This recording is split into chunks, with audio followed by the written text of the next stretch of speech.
How can you go on a business trip abroad as a jobless person? Aren't you ashamed of yourself, coming out with a barefaced lie like that? It's not a lie. I really am going overseas for work. Right. Then we're divorcing, liar.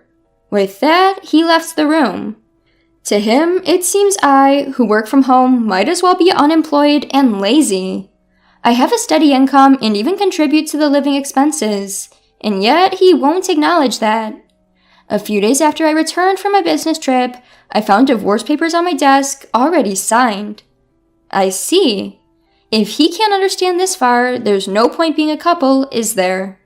I signed the divorce papers and headed to the state court. My name is Hannah Robinson, 29 years old. My husband's name is Jake, 30 years old. We started dating in college and got married when I was 25.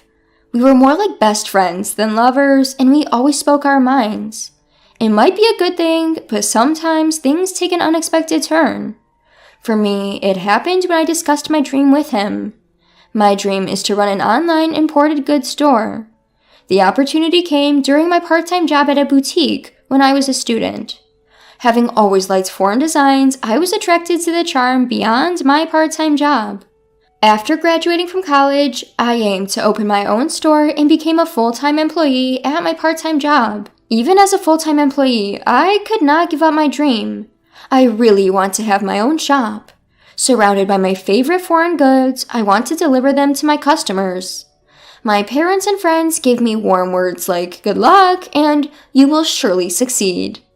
Jake will definitely understand my dream and support me. So I tried to bring up the topic subtly to Jake when he returned from work. Hey Jake, I've been talking about opening my own shop for a while, right? About that. Oh, not this again. It's not going to work if you do it on a whim. You should quit.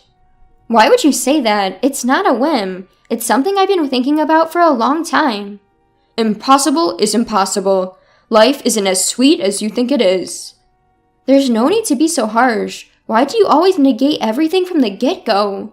I raised my voice without thinking, my thoughts cavalierly dismissed.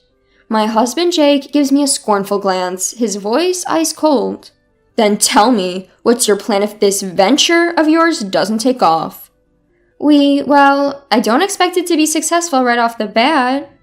And what about your income until then? The rent and living expenses we're splitting now. You're telling me I have to cover it all, right? No, that's not what I'm thinking at all. I have some savings for the initial investment, and I'll make sure to pay the rent.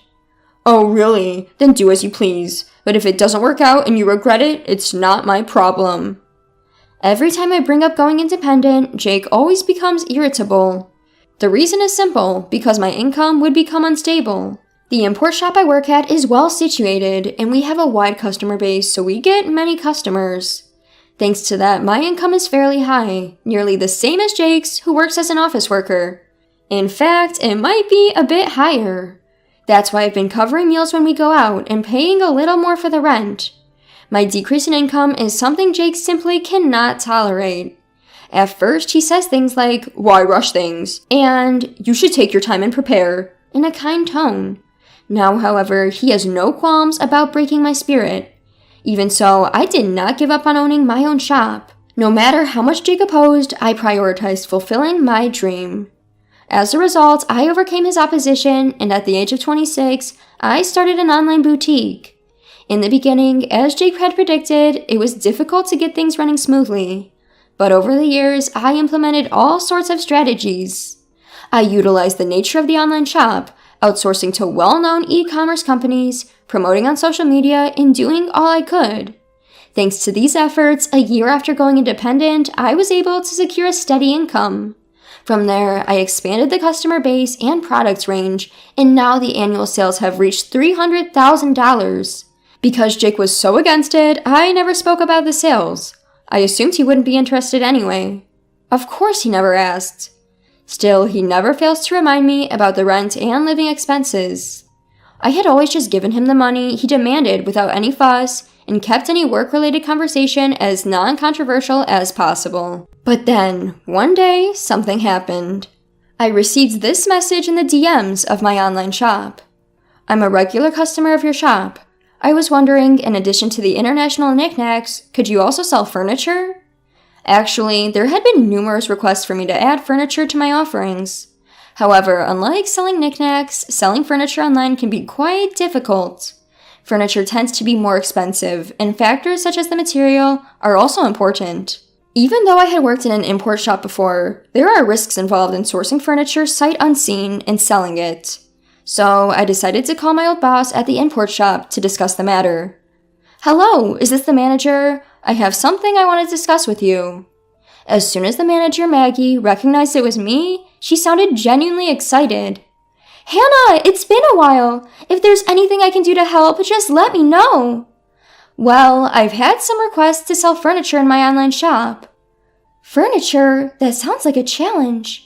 "So, I was thinking of checking out the actual items before selling them.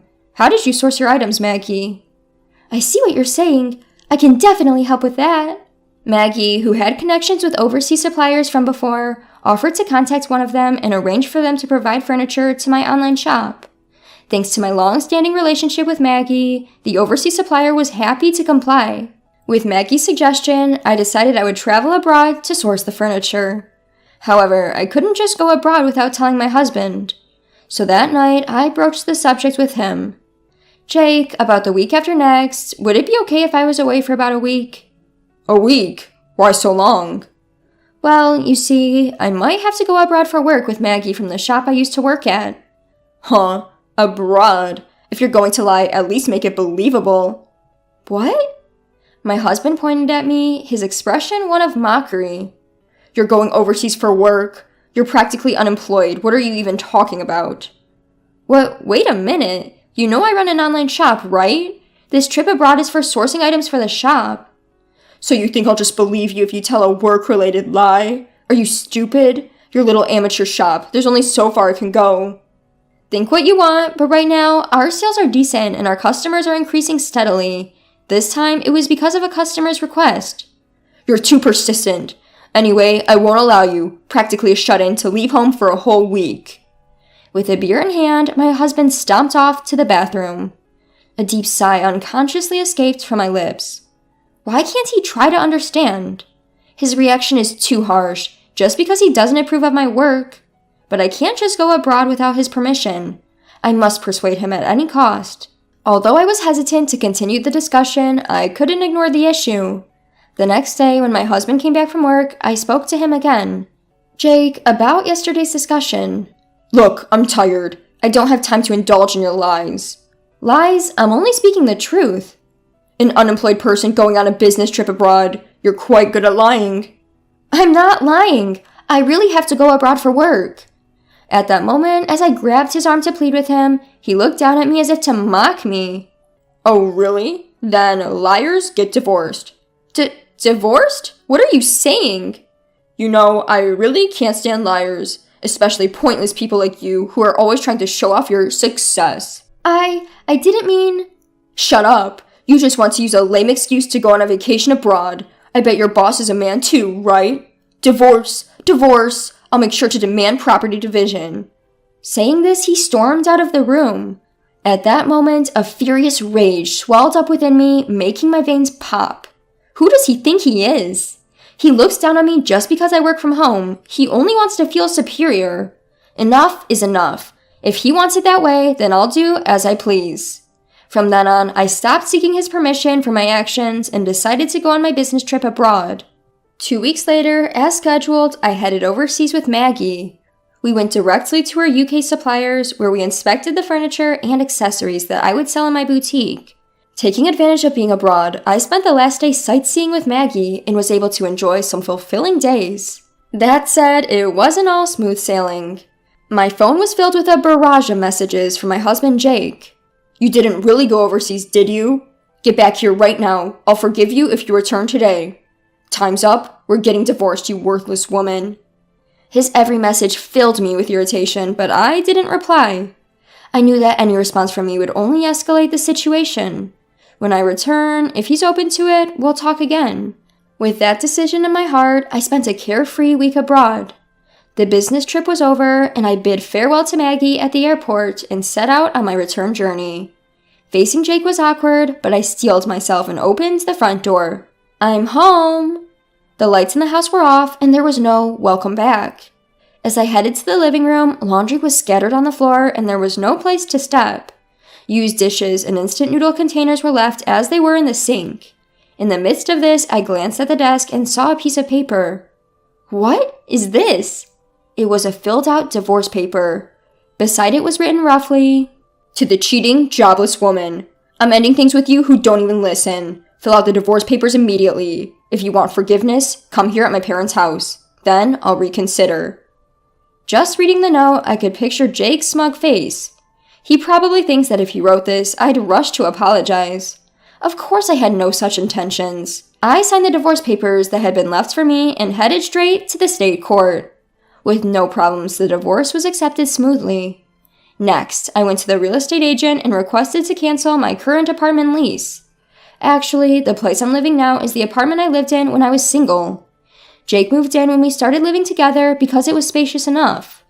We had talked about moving to a bigger place once we have kids, but there's no need for that now. After finishing the lease cancellation, I immediately started packing up.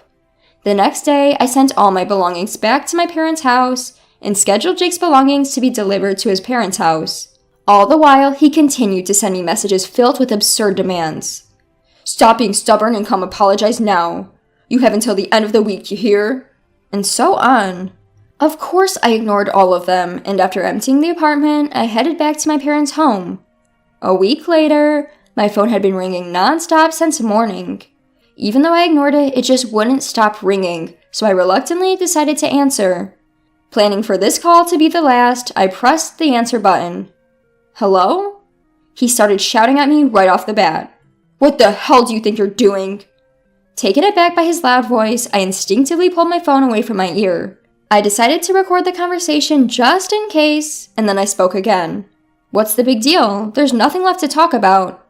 "Don't mess with me. Why all of my belongings were delivered to my parents' house. I just got to the apartment and it's completely empty." "Oh, that? Well, I canceled the lease, so I had to get rid of everything, right?" "What? Canceled? How dare you do something like that on your own?"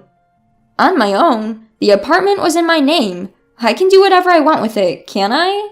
At this point, I had nothing left to lose. To me, his words had no effect at all. As I responded in a provocative tone, Jake showed his irritation. "Don't mess around. I don't give a damn about the lease. We were married, remember? I lived in that apartment too. You just went and canceled it on your own." "Married?" "Yes, damn it. Whether you cheated or not, we're still married. Canceling the lease on our apartment without discussing it with your husband. What the hell are you thinking? You think you can just do whatever you want, even though you're unemployed. I'll never forgive you for this." He raged on, showing no consideration for my feelings whatsoever. That rant doesn't even care about me anymore. I decided to let him know the truth. Sorry to burst your bubble while you're getting all fired up about not forgiving me, but we're not married anymore, okay?" "What? What are you talking about?" "I submitted the divorce papers you left behind, so we're strangers now. Why should I continue renting a place for a stranger?" "Hold on, you're joking, right? You're basically unemployed. You'd be in trouble without me."